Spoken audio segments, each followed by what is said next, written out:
আসসালামু আলাইকুম। আশা করি সবাই অনেক ভালো আছেন। আজকে আরেকটি ঝটপট নাস্তা নিয়ে আসলাম। শুধুমাত্র বাসায় একটি পাউরুটি থাকলেই কিন্তু এনাফ নাস্তাটি বানানোর জন্য। তো প্রথমে আমি একটি মিডিয়াম সাইজের পেঁয়াজ কুচি কুচি করে কেটে নিচ্ছি।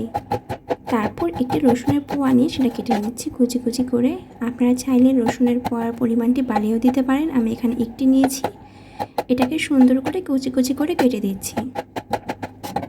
তারপর আমি ব্রেড কেটে নিচ্ছি কিউব কিউব করে। এই ব্রেডটি কিন্তু আমার ফ্রিজে ছিল, হুট করে দেখলাম ফ্রিজে ব্রেডগুলো ছিল, তাই ভাবলাম ঝটপট কী বানানো যায়, তখনই আমার এই আইডিয়াটি আসলো। তারপর আমি শুকনো মরিচ ভেজে নিয়েছিলাম, সেটার মধ্যে লবণ দিয়ে এটাকে ভেঙে নিচ্ছি। আপনারা চাইলে কাঁচা মরিচ ইউজ করতে পারেন, চাইলে ঘরে থাকা শুকনো মরিচ থাকলে সেটাও ইউজ করতে পারেন। এরপর এখানে আমি আমার পেঁয়াজ কুচিগুলো দিয়ে দিচ্ছি আর দিয়ে দিচ্ছি আমার সেই রসুন কুচি দিয়ে আর একটু লবণ দিয়ে এটাকে ভালো করে মাখিয়ে নিচ্ছি। তারপর দিয়ে দিব ম্যাজিক মশলা বা ম্যাগি মশলা। তারপর দিয়ে দিচ্ছি কালো গোলমরিচ ফাঁকি এবং 1 চা চামচ টমেটো সস আর 1 চা চামচ সয়া সস দিয়ে এটাকে ভালো করে মিশিয়ে নিলাম। তারপর আমি একটি ডিম ভেঙে নিচ্ছি। ডিমটিকে ভেঙে তারপর ভালো করে মিক্সড করে নিচ্ছি প্রপারলি করে। তারপর আমি আমার এই উপাদানগুলোর মধ্যে আমার সেই কেটে রাখা রুটিগুলো দিচ্ছি, দিয়ে ভালো করে মাখিয়ে নিচ্ছি যাতে সবগুলোর সাথে মিশে যায়। এরপর দিয়ে দেব একটু আদা রসুন বাটা, এটা আপনারা চাইলে দিতেও পারেন আবার নাও দিতে পারেন। তারপর ভালো করে মিশিয়ে নিচ্ছি প্রপারলি করে।